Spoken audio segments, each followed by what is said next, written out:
I'll get straight to the point like I do in all my videos. There are dozens of videos out there explaining what growth hormone is and how it's produced and released by the body. So instead of getting into all that, I'm just going to share a growth hormone optimizing strategy that's worked well for me. Now, this is not prescriptive. I'm just sharing with you what I do. The benefits of the body's own natural growth hormone. We've all heard them: a more youthful and healthy body, a leaner body, and a stronger body. From using the strategy I'll share, I've anecdotally noticed the increased lipotropic or fat burning effect. I'm also getting stronger at age 60 than I ever did in my 30s and 40s. So take all that for what it's worth. I use a 5-point approach for higher GH release. Number 1, declining glycemia. A fasted state is what creates the environment for growth hormone. That's because insulin is antagonistic to growth hormone. So I train in the morning after being at least 12 hours fasted. I go to sleep at night no sooner than 4 hours from my final meal of the day. This allows for better GH release in the first few hours of sleep.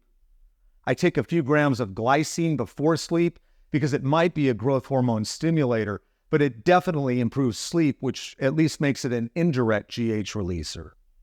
Before a morning training session, the only thing I'll ingest is a black cup of coffee. No cream and sugar, no pre-workout drinks. I want no insulin in my body. GABA, gamma-aminobutyric acid. I take 3 grams before some of my training sessions, as it's been shown to increase GH release from training by 400%. GABA has a strong effect on the nervous system, so I take it on only one training day of the week. Staggered sets training. This is the cornerstone of my growth hormone optimization and one of the best training methods I know of. I first read about it back in 1990 in a rare book authored by a PhD named Douglas Christ. What it involves is staggering sets of opposing muscles so more lactic acid is produced during weight training. Higher lactic acid triggers greater growth hormone release. Opposing muscles are the biceps and triceps, the quadriceps and hamstrings, the chest and back, the front delts and rear delts, and the abdominals and lower back. So let's take the example of staggered sets with your chest and lats. Let's say you're doing bench presses for your chest and T-bar rows for your lats.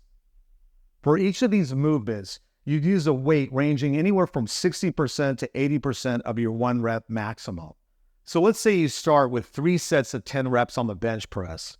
The weight should be heavy enough that the third set is challenging but doable. You start feeling some lactic acid building up when you end that series of bench presses.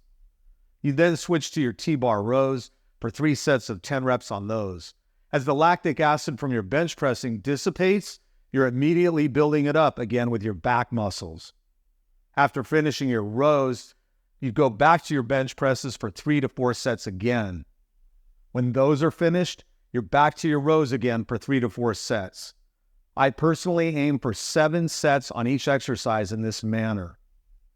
Doing staggered sets in a fasted state is demanding and not for beginners. That's why on the Muscle Mode mobile app, we reserve this section for those ready for the advanced mode. And number 5 is high water intake during training. Most people who've tried staggered sets during fasted workouts notice a craving for water during their rest time between exercises. I'll personally take in at least 4.5 liters of water between Series 1 and Series 2 of a staggered set pair of exercises.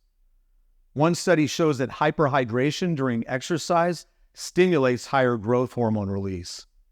Another study shows that dehydration during exercise raises catabolic hormones that are damaging to muscle tissue. So that's my 5-point growth hormone enhancing strategy. To learn more about staggered set training, grab a free download of the muscle building app, Muscle Mode.